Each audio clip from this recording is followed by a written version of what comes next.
Chapter 12. When? The Kalin Twins. They may be one-hit wonders, but what a hit. When I look closely at a head full of music, some of the artists in here burned bright for a few years and then saw their stars fall away. Others have had wonderful, decades-long careers, nearly as long as mine. By contrast, the Kalin Twins were, with all respect to them, essentially one-hit wonders. But what a hit it was. In the summer of 1958, two American twin brothers named Hal and Herbie Kalin released a song called When. It was a sweet, melodic tune with a hint of doo-wop, and it shot up the UK hit parade and spent 5 weeks at number 1. For a few weeks, you couldn't get away from it, and nor did you want to. When I saw them on TV, the Kalin Twins were smart, preppy guys who smiled and snapped their fingers as they crooned the song. It reminded me of a hit from the year before, Little Darlin' by the Diamonds, which I had also really liked. Both songs had great harmonies, and well, as I said earlier, I do love a good harmony. That 58 summer, the Kalin Twins were hot property. So when we were told we were going on tour with them after Move It came out, I thought, wow, it might have seemed an odd match because the Kalins weren't really rock and roll at all. But I was excited to tour with an act who were A, famous, and B, American.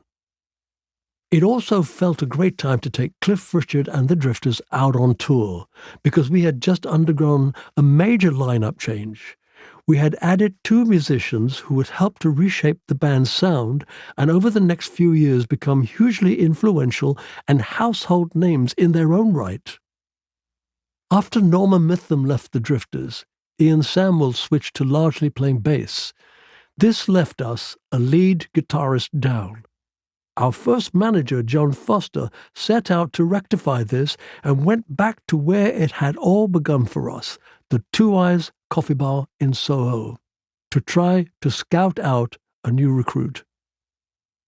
John had arranged to meet a guitarist named Tony Sheridan, who had played with Gene Vincent on tour and was later to play with the Beatles in Hamburg.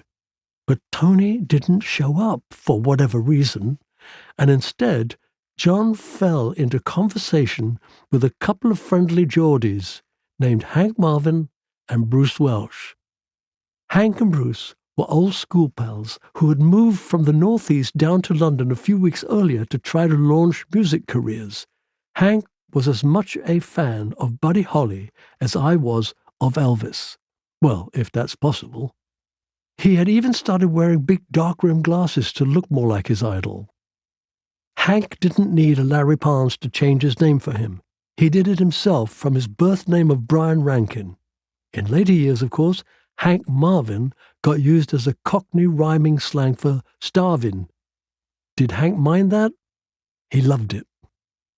Bruce was working in the Two Eyes at the time, manning the orange juice machine, and Hank was hanging out with him.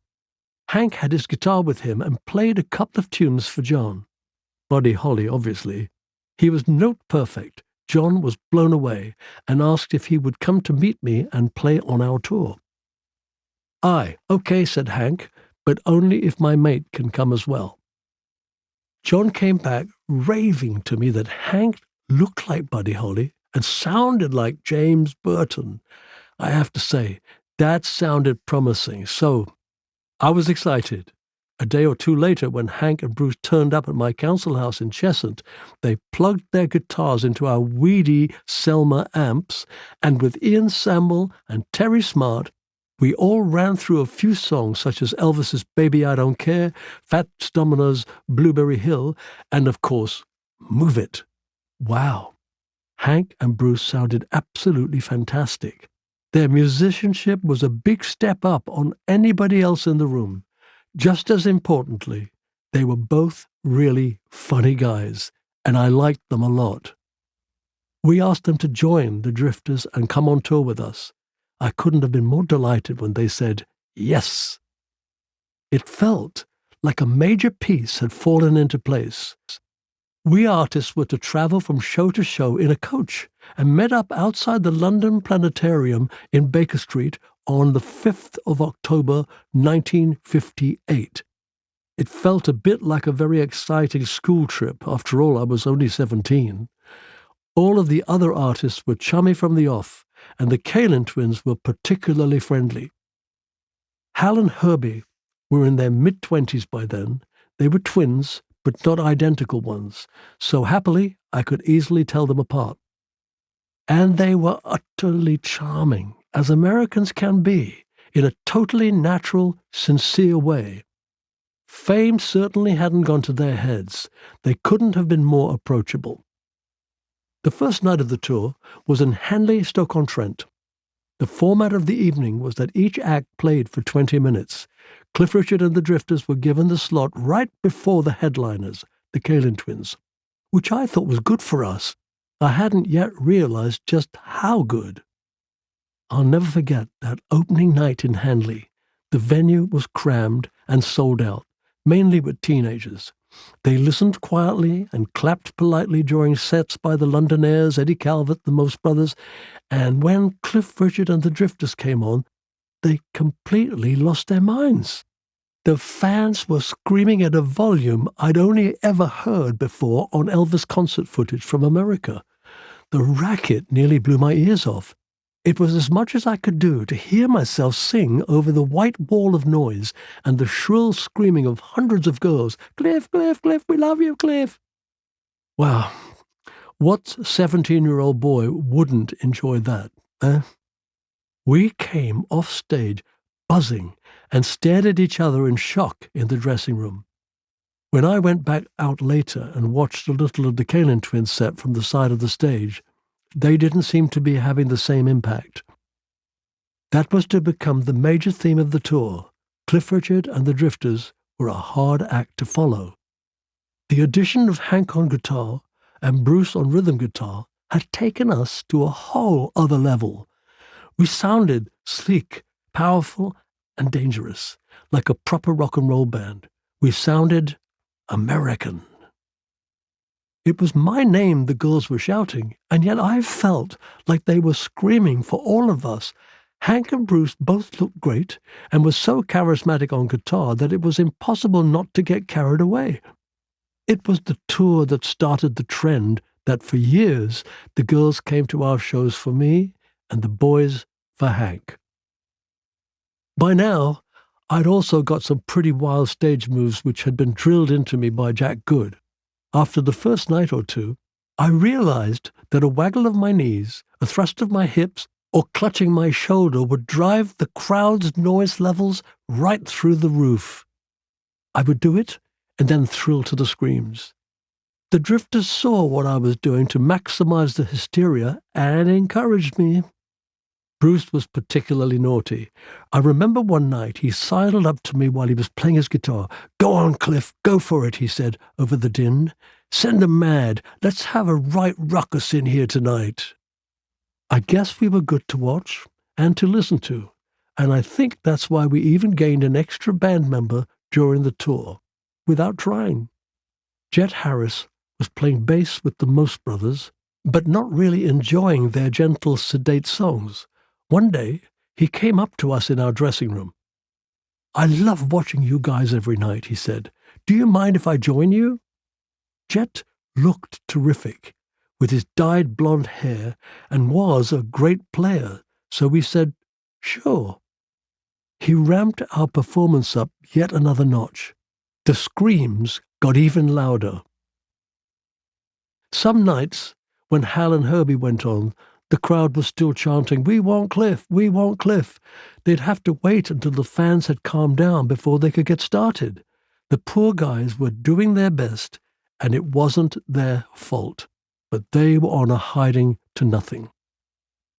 The Kalin twins played castanets during When, which went down well, and they had a couple of other smart songs such as 3 O'Clock Thrill and Forget Me Not, but there was no getting around the fact that after us, their set felt like an anticlimax.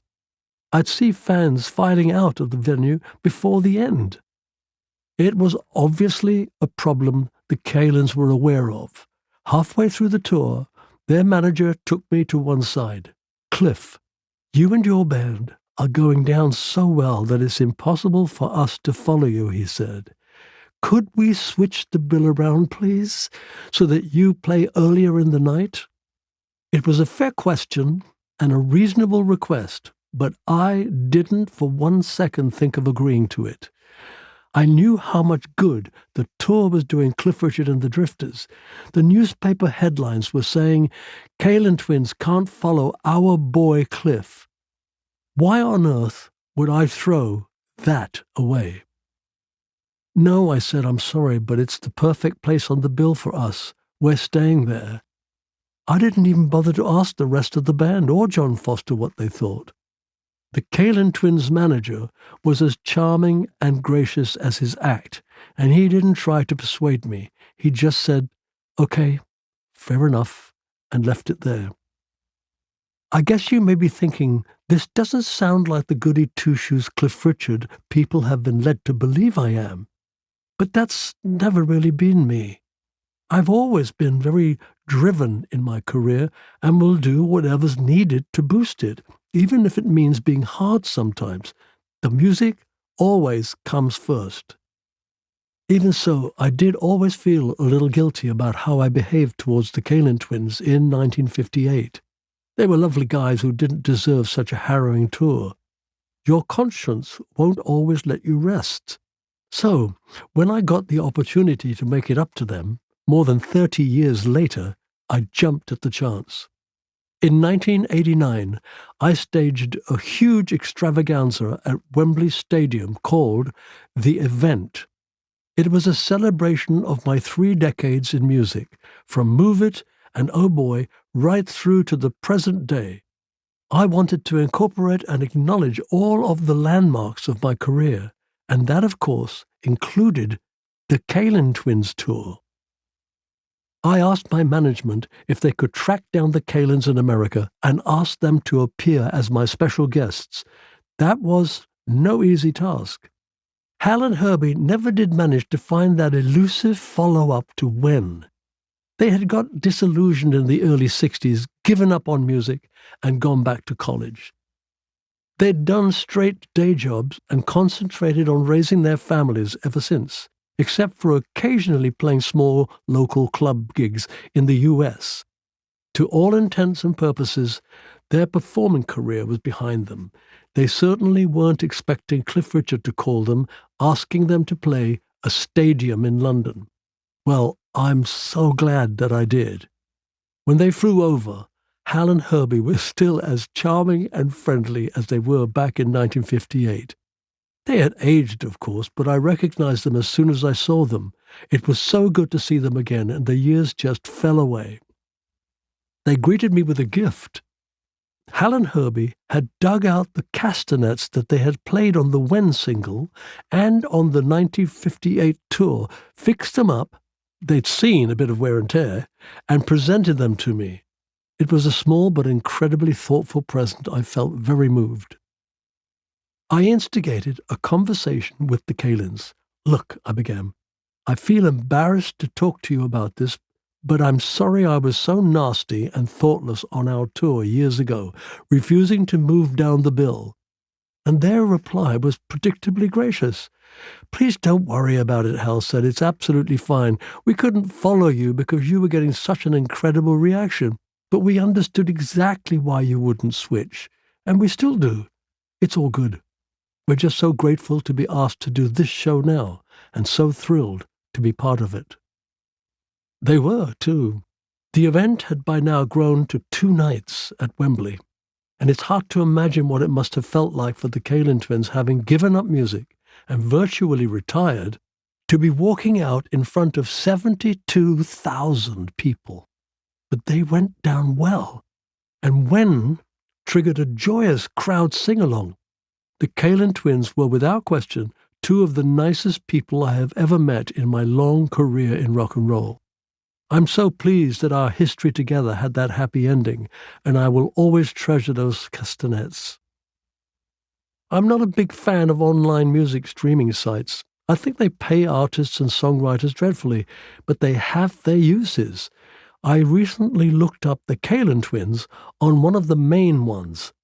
Their big song, When, has had 3.5 million plays.